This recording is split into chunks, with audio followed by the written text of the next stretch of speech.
Muy bien, ahora todos ya estén en su sitio y por favor abran sus Biblias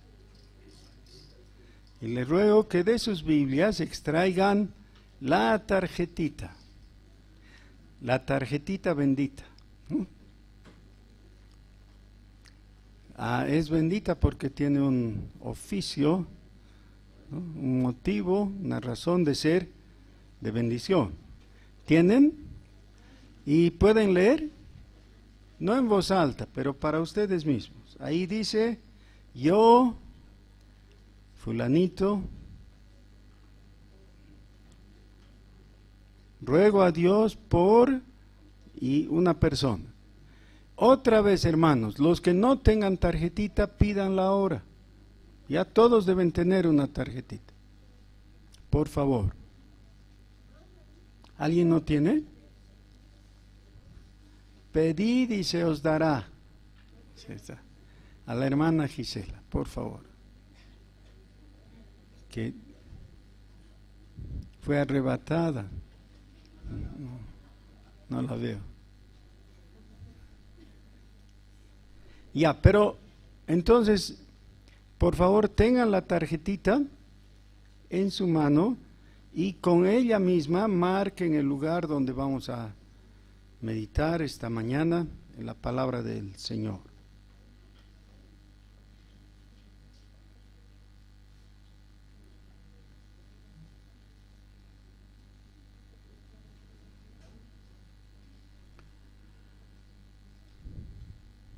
Voy a leer el libro de Éxodo, el capítulo 5, desde el versículo 19. Éxodo capítulo 5, desde el versículo 19. Hermanos, mi recomendación es que todos traigan su Biblia. Es muy difícil seguir el sermón sin tener un ejemplar de la Biblia. Y también les pido que sea en papel.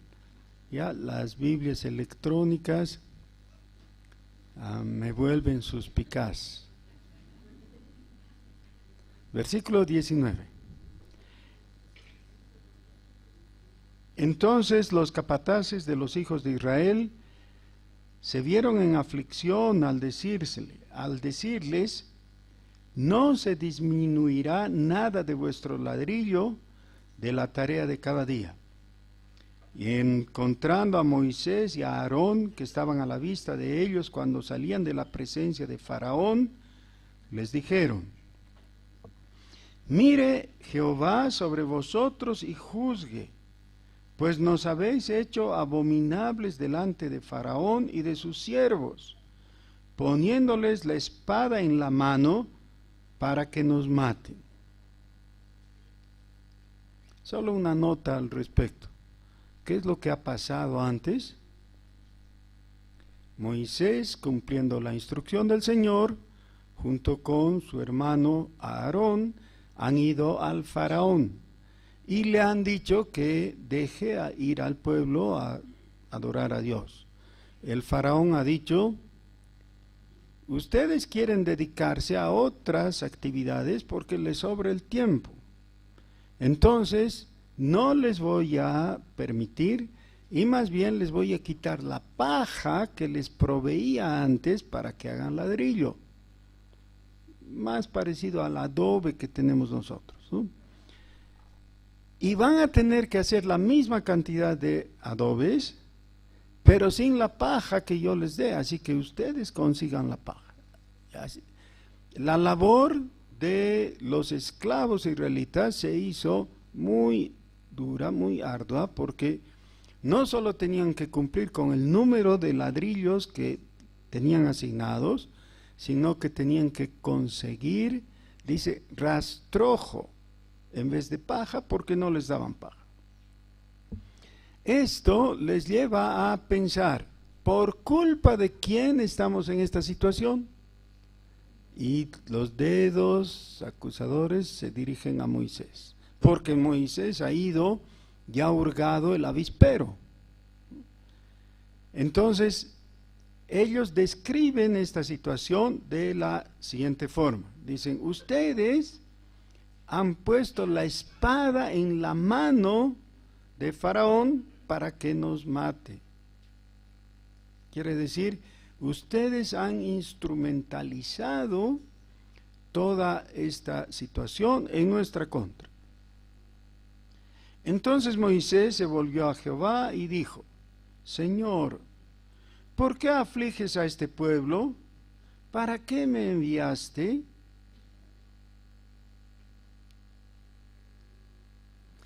Si nosotros un tiempito antes le hubiéramos preguntado a Moisés: Moisés, ¿qué estás haciendo? Él hubiera dicho: estoy yendo a cumplir la misión de Dios y llevar liberación al pueblo de Israel. Pero ahora él mismo pregunta a Dios: ¿para qué me has enviado? Y la respuesta que él hubiera dado un tiempito antes no sirve porque el resultado es adverso. Versículo 23. Porque desde que yo vine a Faraón para hablarle en tu nombre, ha afligido a este pueblo, y tú no has librado a tu pueblo. Esa es la conclusión que tiene en ese momento Moisés. Tú no has librado a tu pueblo. Es un reproche a Dios de no haber cumplido su palabra. Esta situación la podemos ver constantemente en la vida cristiana.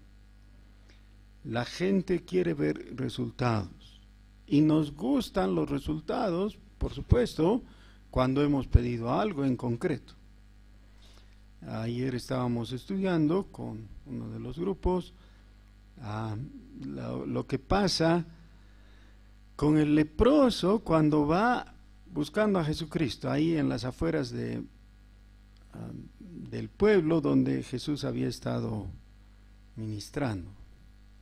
El leproso a la distancia se hinca delante de Jesús, se postra, dice en Mateo, se hinca, dice en Marcos, y le dice: Jesús, si quieres, puedes sanarme.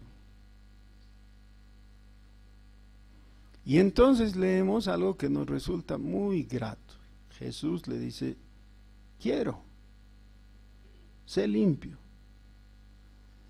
Y lo que nos resulta más grato es lo que ocurre a continuación. Dice: al instante fue limpio, limpiado de la lepra. Y fue libre de su lepra. Ese es el relato que nos gusta y que quisiéramos que se repita en cada caso, ¿no? En cada instante, en cada situación, para nosotros y en cada caso de nuestros amigos, hermanos, de los que nos rodean. Y así ocurre. Sí, claro, a veces así ocurre. Yo recuerdo que un tiempo que tenía horario de oficina en la tarde, entraba a las 2 de la tarde a mi trabajo, tenía que ir desde la calle 10, bajar hasta la avenida Hernando Siles y ahí esperar a un trufi o algo, ¿no? Y hay muchos trufis, todos llenos, ahí, ¿no? En ese lugar. Entonces, claro, pasa uno y no hay campo, y pasa el otro y no hay campo, y pasa el otro y no hay campo, y así, ¿no? Hasta que empieza a surgir una incipiente angustia, ¿no? Tal vez no voy a conseguir carro a tiempo y voy a llegar tarde al trabajo y ya empieza la bola de nieve, ¿no? Todo sale mal. Así que oramos esas oraciones instantáneas, ¿no? Señor, por favor, envía un trufi que me lleve y pueda llegar a tiempo. ¿Y qué pasa? Llega el trufi y hay un espacio justo para ti, ¿no? Entonces decimos: qué lindo. Generalmente con el apuro de subirse y saludar y todo, uno se olvida que ha estado orando y ni agradece, ¿no? Pero otras veces sí agradece, dice: Señor, gracias porque me diste. En esos casos, si digamos se tarda media hora Dios, ya no sirve, ¿no? Claro, porque significaría que vas a llegar atrasado al trabajo de todas maneras. Sirve el milagro, entre comillas, si es de inmediato. Y por eso algunos ruegan a Dios pidiéndole paciencia. Le dicen, Señor, dame paciencia, pero ahora, ¿no? De inmediato. Lo que muestra que realmente no ha recibido nada de paciencia todavía. Pero es que el resultado hace que la respuesta de Dios valga algo o no valga. ¿Ya? ¿De qué vale que te llegue la movilidad que necesitabas media hora tarde? Entonces vas a llegar media hora tarde. No, no sirve. Tiene que ser de inmediato. Pero cuando hablamos de la redención, necesitamos recordar que hay todo un plan, es todo un proyecto que se desarrolla en un proceso que es la redención. Y nosotros no somos capaces de ver eso porque la redención es un camino como un meandro. ¿Han visto, no? Como son los ríos en los lugares llanos. No siguen una ruta directa, a no ser que el hombre haga algo, ¿no? Drague el cauce o algo así. Pero generalmente no es eso. Cuando se deja el agua naturalmente, en lugares como el Beni, por ejemplo, llueve y el río deja de ser río, casi parece un mar, ¿no? Uno puede estar en el avión y ve abajo y es todo agua, ¿no? Por kilómetros y kilómetros, parecería un pequeño mar. Cuando empieza a bajar el agua, el río nunca es directo, no sigue una línea recta, sino que sigue las formas más caprichosas posibles, ¿no? Vueltas y vueltas en una manera muy sinuosa, y de vez en cuando parece como que volviera, ¿no? Porque el agua busca el lugar más bajo, y el lugar más bajo no necesariamente está trazado en una línea recta. Y así es el proceso de la redención. Nosotros miramos hacia adelante y no podemos proyectar, no podemos pensar cosas como, bueno, hasta fin de mes ya voy a ser libre del cigarrillo, los que están oprimidos, ¿no?, por el cigarrillo, y hasta el fin de año voy a dejar mi adulterio, y hasta mediados de tal voy a, no sé, lo que fuera, ¿no? Cada uno tiene su cúmulo, su carga de pecados y de culpa y todo eso. Y entonces en 3 años voy a estar libre. ¿Alguien puede proyectar algo así? Es muy difícil, yo diría que es imposible. Entonces, como nosotros no podemos planificar, es Dios el que lleva adelante ese proyecto de redención de nuestras vidas. Realmente, cuando miramos en línea recta, lo único que vemos es el próximo recodo del camino. Eso es todo. Y por eso necesitamos no guiarnos por la vista, sino por la fe. Porque por la fe sabemos que finalmente Dios va a llevar a buen término lo que se ha propuesto. Esa es su promesa. Pero ahora Éxodo nos permite ver cuál fue el transcurso, cuál fue la manera en que Dios manejó esto y cuáles fueron las dudas, las preocupaciones que asaltaron a el pueblo que se quejó contra Moisés, al mismo Moisés que se quejó contra Dios respecto a cómo estaban sucediendo las cosas. Escuchen las palabras de Moisés, que son casi temerarias, ¿no? Son Son temerarias, así muy audaces y peligrosas, está al borde de la blasfemia. Miren lo que dice: tú no has librado a tu pueblo. ¿Tenían razón en describir eso? Sí, claro. El pueblo estaba ahora bajo una peor opresión, su situación era más grave, con mayor dificultad, estaba quejándose y llorando porque todo le iba mal. Y el faraón tenía toda la intención de hacer prevalecer su autoridad. Capítulo 6. Jehová respondió a Moisés: ahora verás lo que yo haré a Faraón, porque con mano fuerte los dejará ir, y con mano fuerte los echará de su tierra. Habló todavía Dios a Moisés y le dijo: yo soy Jehová. Y aparecía a Abraham, a Isaac y a Jacob como Dios omnipotente, mas en mi nombre Jehová no me di a conocer a ellos. También establecí mi pacto con ellos, de darles la tierra de Canaán, la tierra en que fueron forasteros y en la cual habitaron.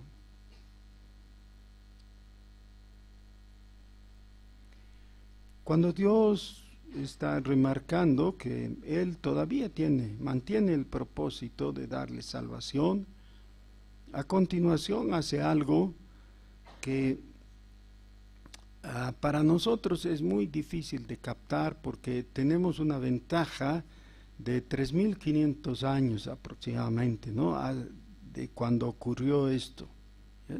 Esta ventaja nos lleva a esta situación en que ahora tenemos la Biblia completa, tenemos libros de teología, un montón de enseñanza, un cúmulo de conocimiento. Cualquier teólogo, cualquier estudiante de teología puede mencionar que los nombres en el Antiguo Testamento, los nombres de Dios y cuándo se empezaron a usar y todo eso, que es muy interesante y todo, ¿no?, pero que a la gente no le interesa. Imagínense en nuestros días hacer un seminario e invitar a todas las congregaciones evangélicas. Vamos a estudiar los nombres de Dios. ¿Cuántas personas irían? Tal vez soy muy pesimista, pero pienso que muy pocos. Pero si dicen, vamos a hacer un curso de liberación de demonios, o cómo lograr fortuna con 3 oraciones, ¿qué pasaría? Sí, habría gran éxito, por lo menos de inicio. Ahora, en este momento histórico, Dios casi como que cambia de tema. El tema era, ¿qué pasa? ¿Por qué estamos en esta situación horrible en que todo ha empeorado? En vez de mejorar, ha empeorado. Y Dios no le da explicaciones. No tiene por qué dar explicaciones. Más bien le da su revelación. Le dice: yo te voy a decir mi nombre. Yo te voy a decir mi nombre. ¿Saben qué? Entre las bienaventuranzas, quizás la sobresaliente de todas es la que aparece en Mateo capítulo 5, versículo 8. Bienaventurados los de limpio corazón, porque ellos verán a Dios. Ellos verán a Dios. Y ya he mencionado que C.S. Lewis dice, porque entre otras cosas, ellos son los únicos que quieren ver a Dios. ¿Quién quiere ver a Dios? No es de interés popular. El ver a Dios es el producto de un corazón que ha sido purificado por la sangre de Jesús. ellos quieren ver a Dios. Hay algunos personajes en el Antiguo Testamento que pidieron el ver a Dios. Moisés es el sobresaliente, y vamos a tocar eso cuando lleguemos al pasaje aquí en Éxodo. A Moisés le dice a Dios: yo quiero verte, pero Elías también recibe una experiencia similar. Pero es muy muy importante notar que el texto no dice lo que vieron. Algo vieron. Le dice: no me puedes ver de frente porque morirías, pero vas a ver mi espalda, le dice. Pero algo que no piden, pero ocurre, y que hay que tomar en cuenta, es que oyen algo especial. ¿Qué es ese especial? Hermanos, si creen que venir aquí necesita un justificativo, les voy a dar el justificativo. Es decir, esto responde a la pregunta: ¿vale la pena congregarnos? Y decimos: sí, vale, porque vamos a escuchar la palabra de Dios, ¿no? Este punto por lo menos debiéramos atesorar, guardarlo en nuestro corazón. Otra vez, la pregunta: ¿qué oyeron? ¿Qué fue tan importante? Porque en general siempre hablamos, ¿no?, de oír a Dios, de prestar atención a su palabra y todo eso, está bien, pero lo que ellos pidieron no es oír a Dios, pidieron verle. Y el texto en ningún caso nos dice qué es lo que vieron, salvo en Apocalipsis con la descripción del capítulo 1, ¿no?, de Apocalipsis. Pero sí dice que oyeron algo. ¿Qué es eso?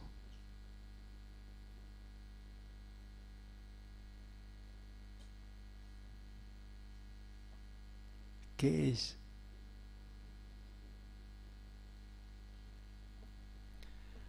La proclamación del nombre de Dios, pero en la voz de Dios.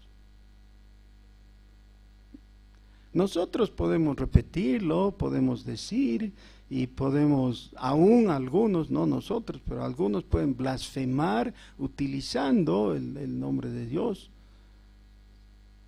Pero eso no es lo mismo que escuchar a Dios mismo en su voz proclamar su nombre. Y esto es lo que en el versículo 2 está dicho. Habló todavía Dios a Moisés y le dijo: yo soy Jehová. Hermanos, en nuestros días la experiencia mística es como que se hubiera devaluado. No nos gustan en general los místicos. Hay una tradición medieval de los místicos, ¿no?, que tenían ciertas disciplinas, los monjes medievales. Y después, ya dentro del protestantismo, los pietistas también realizaban ciertas acciones y tenían unos retiros y cosas con experiencias místicas. Pero en nuestros días todo eso despierta sospechas, ¿no? Cuando alguien empieza con lo místico, despierta sospechas, especialmente por la gran cantidad de fraude que hay en nuestros días, ¿no? Personas que vienen y te dicen: Dios me ha hablado, y ponen su voz así de medium, ¿no? Sí, Dios me ha hablado. ¿Y que me vendas tu auto? No te voy a pagar todavía, pero véndeme tu auto. Y como hay ese fraude del cual nos podemos burlar y todo, entonces todo lo que tenga ese cariz de misticismo como que ya preferimos ignorar, ¿no? Si alguien viene y te dice, Dios me habló, ya está bien, ¿no? Otro día te escucho. Pero entre esas experiencias místicas que todo cristiano debiera buscar legítimamente, está esta: escuchar a Dios mismo, a la proclamación de su nombre. Nosotros tenemos una gran ventaja porque ya conocemos el nombre de Dios, el nombre que es sobre todo nombre. No hay nombre mayor que ese. Es el nombre Jesús. Y ante ese nombre toda rodilla se va a doblar y toda cabeza se va a inclinar. Y no importa, realmente. Importa que tus rodillas se doblen y que tu cabeza se incline. Es decir, que tú llegues a ese punto que al escuchar el nombre de Dios seas movido desde el interior por el Espíritu Santo a una adoración genuina. Saben, el estudio de la Biblia es eminentemente racional y así debe ser.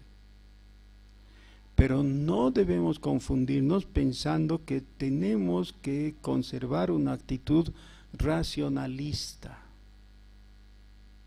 porque el racionalismo lleva a la incredulidad.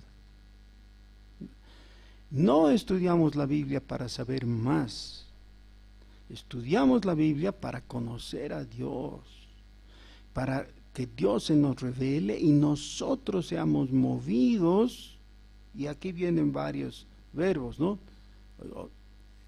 Arrepentirnos, a reconocerle. Pero el punto mayor de todos es adorarle. La razón de fondo por la que el pueblo de Israel tenía que salir de Egipto, guiada por Moisés, y llegar a la tierra prometida, no era por asuntos económicos o sociales o humanitarios, lo que sea. No. El motivo es que era el pueblo de Dios y tenía que adorar a Dios. Eso es. Y ese es el motivo de fondo de tu vida. Para eso has sido creado. Y entonces en el balance final de tus días, puede ser que digas, he tenido una buena vida. He gozado de todo lo que me ha ofrecido el mundo y he tenido a mi disposición esto y el otro y he sido popular y amado y todo bien. Sí, pero si es solo eso, es fracaso. Porque falta lo importante. Lo importante es que hayas adorado a Dios, porque la criatura necesita adorar al Creador. Conste que no dije que el Creador necesita ser adorado. Dios no necesita ser adorado, nosotros necesitamos adorarle. Hemos sido creados para eso. Y si has tenido mucho éxito profesional en tu balance personal, o has amontonado toda una fortuna con tus logros económicos, está bien, pero no has cumplido la razón de ser. Aún cosas tan nobles como el haber cumplido tu papel en la familia. Los bolivianos hacemos un culto a la madre, ¿no? El día de la madre le decimos cosas tan lindas. Y ¿saben qué? Muchas de esas son ciertas. Porque realmente si hay una persona a la que la mayoría de nosotros tenemos que apreciar y reconocer y honrar, es a nuestras madres. Sí, bien merecido, no estoy desmereciendo en absoluto. Pero aún el haber sido la madre más sacrificada y buena y positiva, todavía eso no te permite recibir el tic de aprobación. La pregunta es, ¿adoraste a Dios? El apóstol Pablo, en Romanos capítulo 9, él da un testimonio acerca del pueblo judío. Dice, los judíos tienen muchas ventajas y da todo un listado. Y luego dice, yo doy testimonio de que tienen fe. Aún eso estaba a su favor. Pero luego muestra que no alcanzaban el punto del tic. Dice, pero no de acuerdo a ciencia. ¿Cuál es esa ciencia en ese caso?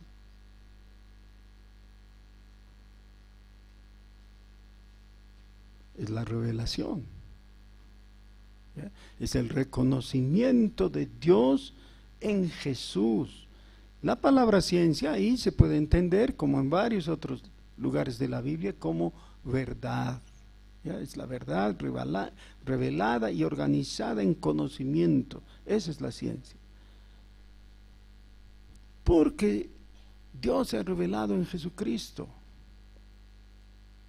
en el Jesús de Nazaret.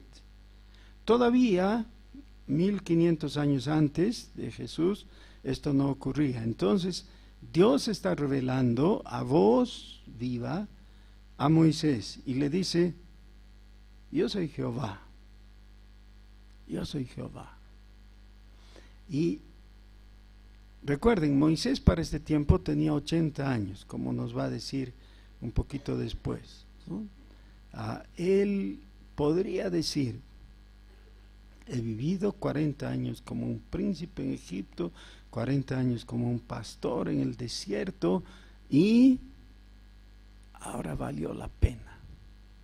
He llegado a ese punto en que todo lo demás en realidad es tan relativo, pero este punto al que Dios me ha llevado, esto es, Dios me ha hablado. Dios me ha hablado y ha proclamado para mí su nombre.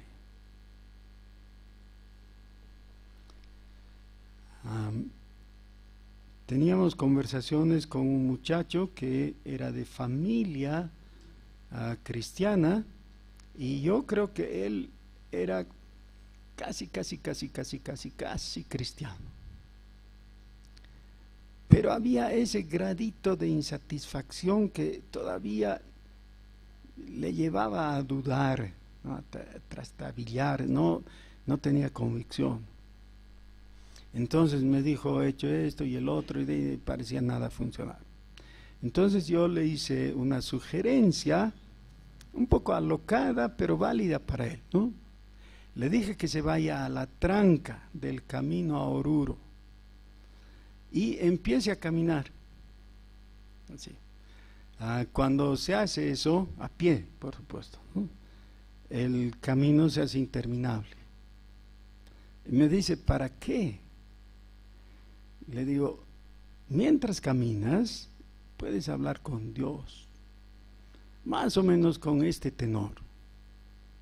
Señor, por favor, habla a mi corazón. ¿Qué creen que pasó? Él lo tomó en serio, lo tomó literalmente e hizo eso, literalmente. Solo con una pequeña diferencia, una excepción. No se fue hacia Oruro, sino hacia el lago, ¿no? Al lago todavía es mejor porque hay lugares más planos, ¿no? Entonces parece interminable, es un camino así que parece ir a ningún lado, ¿no? Por largo y plano. Pero te da el espacio para poder orar con la intensidad que solo permite la extensión.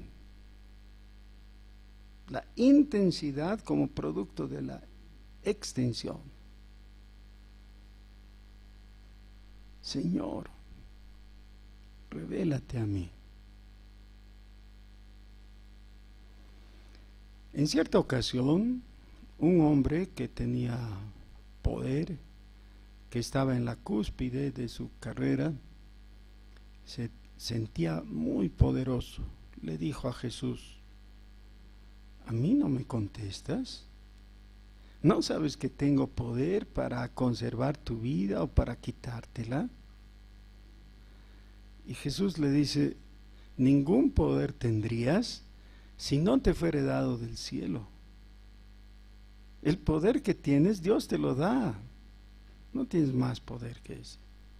Y en la muy breve conversación que sigue, Pilato llega a preguntarle: ¿qué es la verdad? ¿Por qué le pregunta eso? Porque Jesús le había dicho: yo he venido para dar testimonio de la verdad. ¿Ya? Dar testimonio de la verdad. Así que Pilato le pregunta: ¿qué es la verdad? E inmediatamente sale de ahí de donde estaban hablando y no escucha. Saben, yo tengo la impresión que muchas veces nosotros nos congregamos, venimos, alabamos al Señor, damos nuestra ofrenda, todo lo que hacemos, ¿no? Y leemos, recibimos la palabra e inmediatamente obramos como Pilato. Nos salimos. Porque aunque escuchamos la palabra, no nos tomamos el tiempo para considerarla, para reflexionar, para guardarla en nuestro corazón. Y eso es lo que dice el salmista: en mi corazón he guardado, ¿qué? Sí. Así que lo que debíamos hacer es lo contrario de Pilato. Ya, si hemos tenido la gracia de hacer la pregunta correcta, debiéramos sentarnos y escuchar y decirle: Señor, no me voy a ir hasta que me hables, hasta que yo pueda escucharte. Y si me estás hablando, por favor, destápame también los oídos espirituales, hasta que te escuche, hasta que oiga tu voz decirme: yo soy Jehová, yo soy Jesús. Porque todo lo demás en el cristianismo depende de eso. Si eso no fuera verdad, no tiene sentido hablar de pecados, de perdón, de cielo, de infierno, de nada. Todo depende de que esto sea no solamente real, sino que sea vívido para ti, que tú lo entiendas, que tú lo agarres, que tú lo experimentes. Aquí podía terminar el libro de Éxodo. Versículo 2 del capítulo 6. Dios habló a Moisés y le dijo: yo soy Jehová. No termina aquí, porque esto tiene consecuencias, tiene repercusiones, por supuesto. Sigue con la explicación. El Señor le dice: y aparecía a Abraham, a Isaac y a Jacob como Dios omnipotente, Elión. Hay una combinación de El Shaddai y Elión, ¿ya? La palabra Dios que tenemos ahí es Elohim y luego Elión. Mas en mi nombre Jehová no me di a conocer a ellos. También establecí mi pacto con ellos de darles la tierra de Canaán, la tierra en que fueron forasteros y en la cual habitaron. Asimismo, yo he oído el gemido de los hijos de Israel, a quienes hacen servir los egipcios, y me he acordado de mi pacto. Dos aspectos. Dos aspectos que tienen que ver con dos tendencias en nuestros días. Las iglesias históricas, y a que algunos les llaman tradicionales, y a mí no me gusta la palabra, pero es usada, así que para que entendamos, suelen enfatizar el estudio de la teología. Junto con el estudio de la teología viene el estudio de la historia contenida en la Biblia. No se puede entender la teología fuera del esquema histórico. Para eso hay que hacer acopio de información, de esfuerzo, ¿no?, en el estudio y de llegar a ciertas conclusiones. A principios del siglo XX surgió el movimiento pentecostal, y luego a mediados del siglo XX el movimiento neopentecostal. Ambos movimientos trajeron frescura a toda la iglesia, evangélica, protestante. Trajeron factores de renovación muy útiles, ¿no?, entre ellos la música. Mucha de la música neopentecostal es muy linda, ¿no?, muy elaborada y renovada. Bien. Pero el énfasis teológico de los movimientos, tanto del movimiento pentecostal como del neopentecostal, que son muy diferentes en el fondo, pero algo tienen en común, es el aspecto de la experiencia. Esto de que no tengas el tema religioso como algo que se quede en tu cabeza, sino que lo experimentes.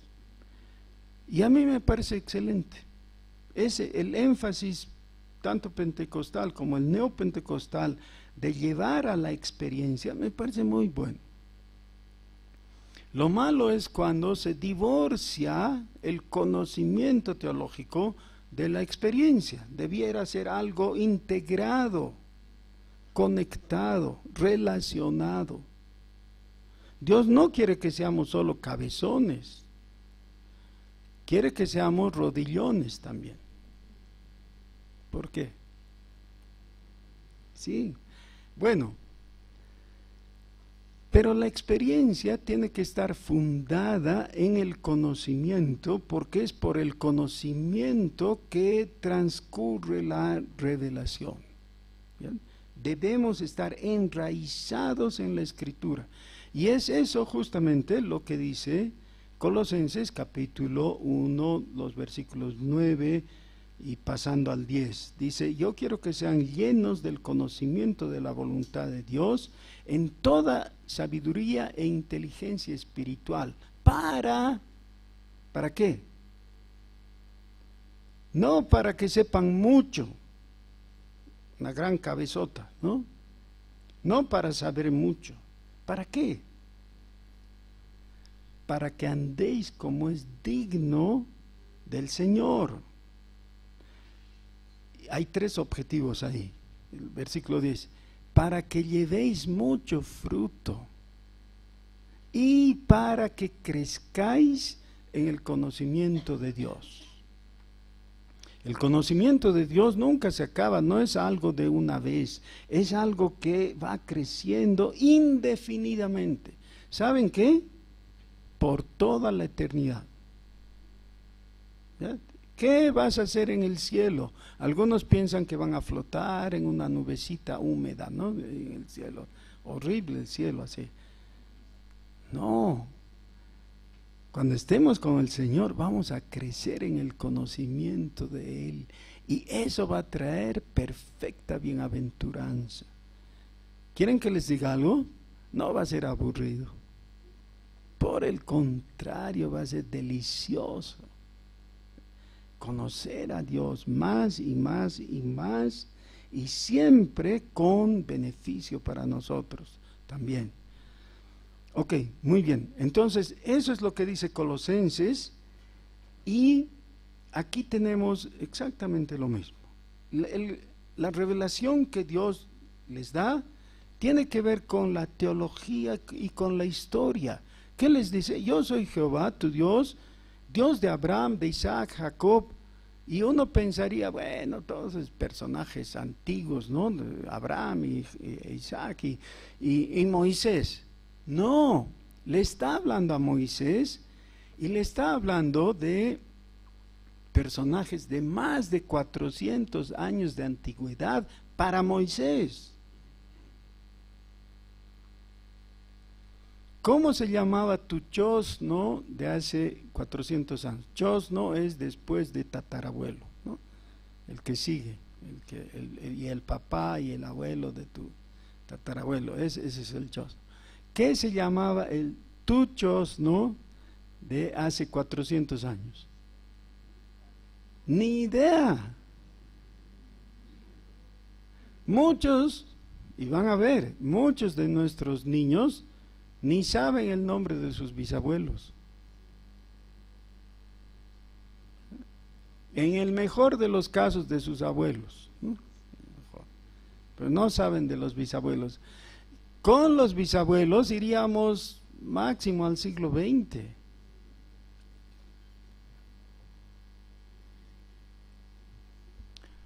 $400 años atrás, el Dios de Abraham. Pero no es Dios de muertos, es Dios de vivos. Entonces, la historia sagrada, aún para Moisés, era válida. La teología viene envuelta en historia, así de importante es.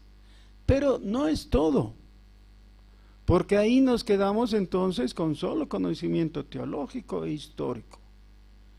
No es suficiente. A continuación le dice, asimismo, yo he oído el gemido de los hijos de Israel. ¿Qué gemido? ¿Del chosno? ¿Del abuelo?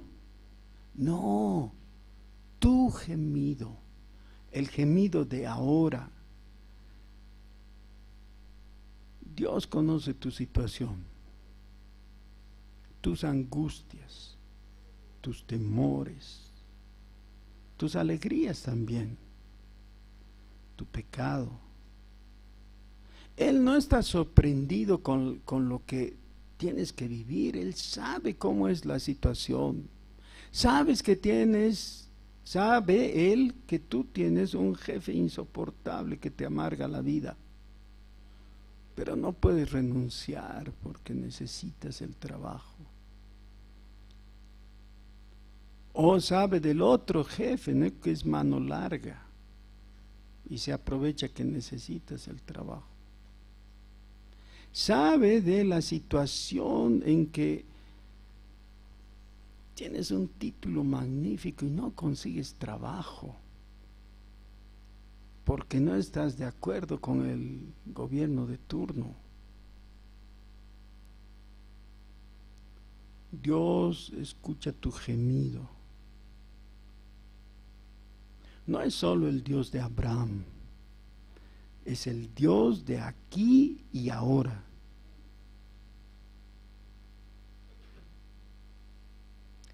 He escuchado, le dice, el gemido de los hijos de Israel, a quienes hacen servir los egipcios, y me he acordado de mi pacto. Por tanto dirás a los hijos de Israel, yo soy Jehová, y yo os sacaré de debajo de las tareas pesadas de Egipto, y os libraré de su servicio, de su servidumbre, y os redimiré con brazo extendido, y con juicios grandes, y os tomaré por mi pueblo, y seré vuestro Dios, y vosotros sabréis que yo soy Jehová vuestro Dios, que os saqué de debajo de las tareas pesadas de Egipto. Hermanos, nuestro ruego tendría que ser para que nuestro país conozca al Dios único y verdadero, que desecha al Equeco y la Pachamama y todas las burreras que ha ido acumulando en su mente. Hay un Dios Y todos nuestros vecinos están yendo detrás de las vanidades de los ídolos, porque no les hablamos y porque no proclamamos. Nosotros tenemos la verdad. El otro día oí de alguien como un reclamo, ¿no? Dice, ustedes los cristianos creen que son dueños de la verdad. Tú también, me dice, esperando que yo me cohibiera y le diga, no, yo soy más amplio, soy pluralista, ¿no? Posmoderno. No me avergüenzo, tengo la verdad porque tengo a Jesús. Eso no implica ningún mérito en mí, no es porque sea inteligente o bueno, nada de eso. Pero Dios me ha mirado con misericordia y me ha comunicado la verdad. Y esa verdad está en el Hijo, eso dice 1 Juan. Es una verdad, una sola, no hay relatividad. Es algo absoluto, Jesucristo es la verdad. Y los demás no lo saben. Y si te callas no lo van a saber. Y se van a perder. Debiera ser el ruego de nuestro corazón ante Dios que Bolivia conozca al Dios único y que reciba la salvación en Jesucristo. Por favor, formen grupos de 3 personas. Si son 2, no se hagan problema. Si no hay el tercero, pero 3 por lo menos, o 3 máximo más bien, y oren por la persona que tienen anotada en su tarjetita, porque Bolivia va a conocer a Cristo si tú le hablas a tu vecino. Luego él hablará a otros, pero tu responsabilidad es con tu prójimo. Habla a tu vecino. Oremos. Por favor, denle chance para que cada uno de los 3 tenga una palabrita de oración. Yo voy a concluir orando por todos nosotros.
Señor nuestro, estamos muy agradecidos contigo porque tú generosamente, desde tu corazón bondadoso, has querido darte a conocer a nosotros y nos has revelado tu nombre.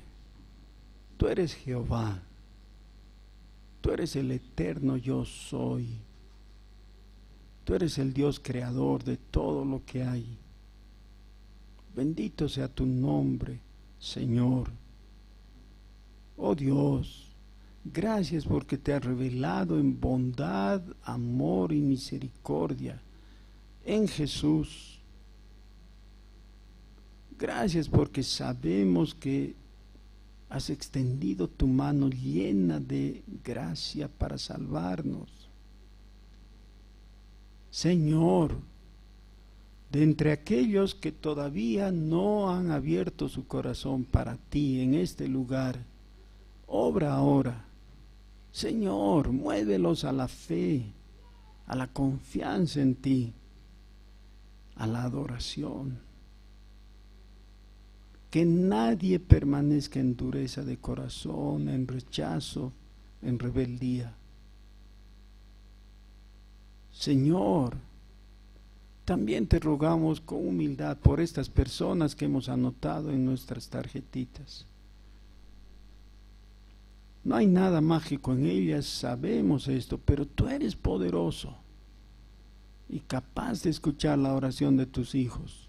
Obra, Señor, para salvar a los que necesitan ser salvos, aquellos que tú has elegido desde antes de la fundación del mundo, para ser transformados y formados a la imagen de tu Hijo. Señor, actúa ahora, úsanos, Señor, no nos rechaces, no nos dejes de lado, haznos instrumentos poderosos en tus manos para llevar tu evangelio.